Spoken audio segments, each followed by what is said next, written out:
There are words that shatter everything.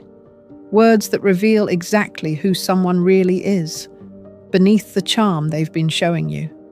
Words that should make you pack your bags and never look back. Today we're talking about 6 phrases that some men use in relationships. Phrases that aren't just red flags.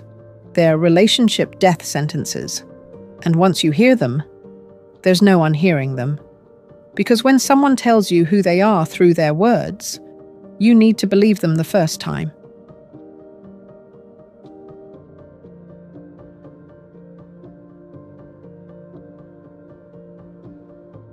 Chapter 1.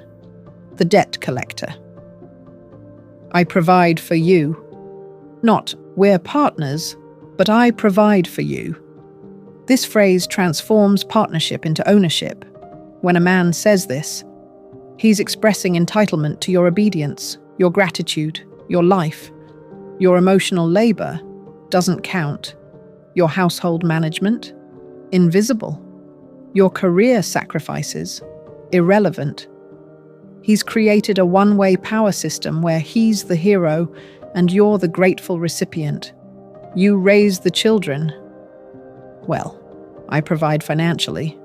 You work full-time too. But my job is harder. You ask for respect. After everything I provide for you? The I provide for you, man weaponizes everything. Your needs become ungrateful demands. Your boundaries become disrespect. He's exploiting your dependence, taking your need for stability, your love for your children, and turning them into chains. What he's really saying is, you should be grateful I'm here at all, and no matter how grateful you are, it will never be enough. Chapter 2. The Reality Eraser. You're being too emotional. This is someone dismissing your reality. I don't like you texting your ex-boyfriend. You're being too emotional. I'm uncomfortable with you staying out all night. You're overreacting. He's not addressing your concerns. He's erasing them. Your feelings, your comfort, your boundaries. All dismissed with 4 words.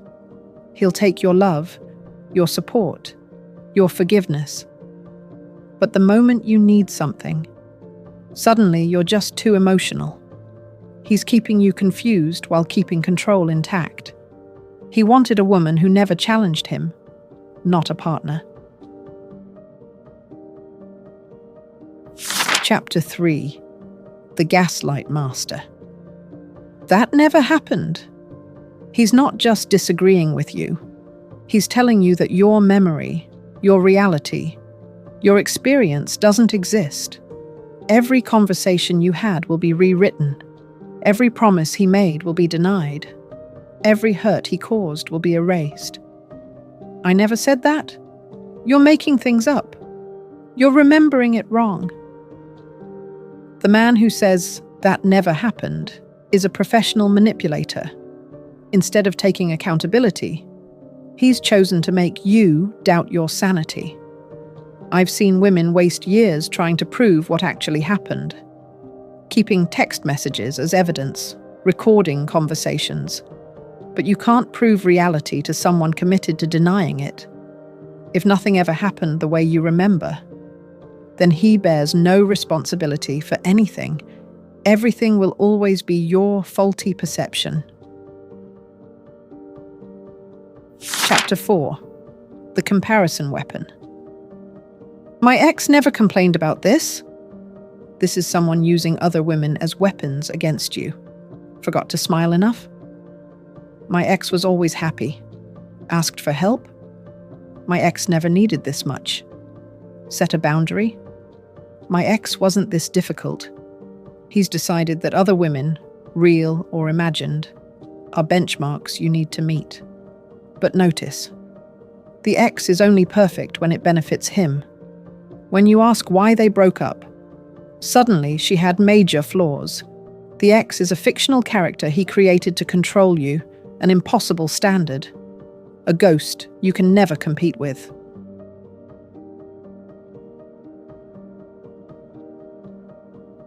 Chapter 5. the love tester. If you really loved me, you would. This is emotional manipulation. If you really loved me, you'd stop talking to your male friends. If you really loved me, you'd lose weight. If you really loved me, you'd quit your job. Your love isn't being questioned because of something he did. It's being questioned because you won't do what he wants. This phrase transforms love from a feeling into a performance. The man who uses this phrase has made himself the judge of your love. And surprise, you always fall short. If you really loved me, becomes an endless loop where you prove and prove and prove, and it's never enough. While you're busy proving your love, he's never proving his. The "if you loved me" demand only flows one direction, toward your compliance. I've watched women destroy their identities trying to pass these tests. They cut off friends, gained or lost weight, quit careers, abandoned dreams. And still, they didn't love him enough. Because this phrase isn't about love, it's about control. Chapter 6. The exit threat. Then just leave. This is the ultimate power play. You express hurt, then just leave. You ask for change? If you don't like it, just leave. You need support? Nobody's forcing you to stay. He's not offering you freedom. He's daring you to try. He knows you're invested. He knows leaving is hard. He knows you'll back down. And every time you do back down, he gains more power. What makes this particularly cruel is the false choice. Stay and accept mistreatment, or leave and prove you didn't love him enough. Either way, you lose. I counseled a woman whose husband said this phrase weekly. She'd ask him to stop drinking. Then just leave. She'd beg him to help with their children. If you can't handle it, leave. For years, she stayed. Until one day, she called his bluff. And you know what happened? He fell apart. Because the "then just leave" man never actually expects you to do it. His power relies on you staying despite everything. Here's what these 6 phrases have in common.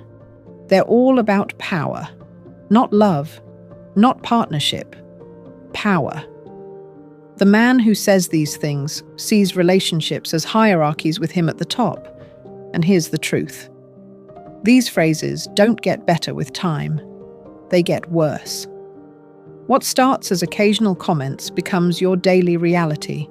What you forgive once becomes what you're expected to tolerate forever. For those still trapped in relationships with men who say these things, here's your wake-up call. It doesn't get better. He doesn't change. The phrases multiply. The control tightens. The gaslighting intensifies. What you're experiencing isn't love, it's psychological warfare. And the only way to win is not to play. Stop trying to be grateful enough. Stop trying to be less emotional. Stop defending your memory. Stop competing with imaginary exes. Stop proving your love.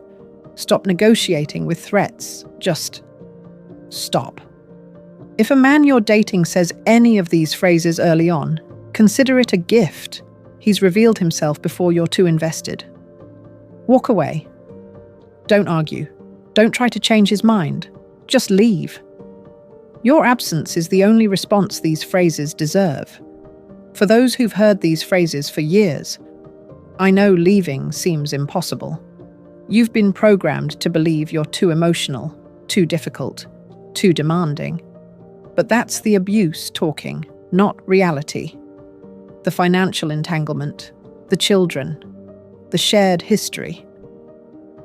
I know these feel like chains, but staying teaches your children that this is what love looks like.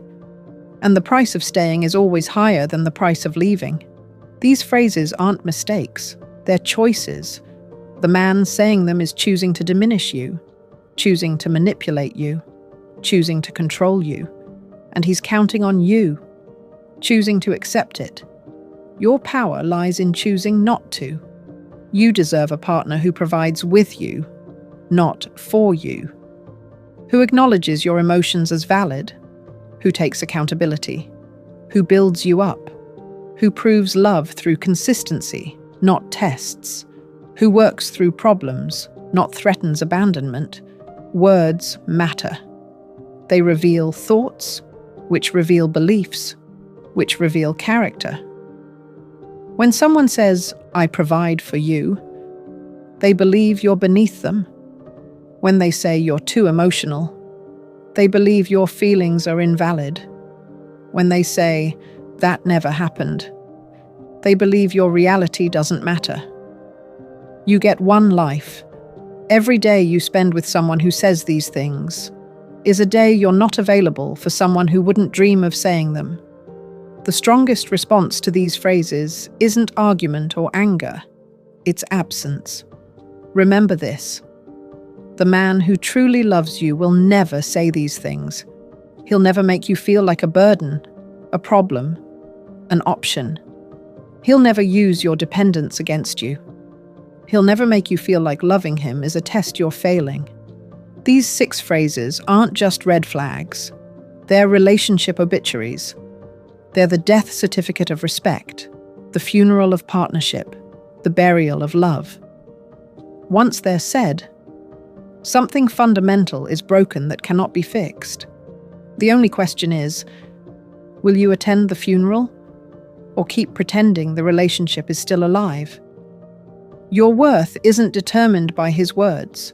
Your emotions don't require his validation. Your memory doesn't need his confirmation.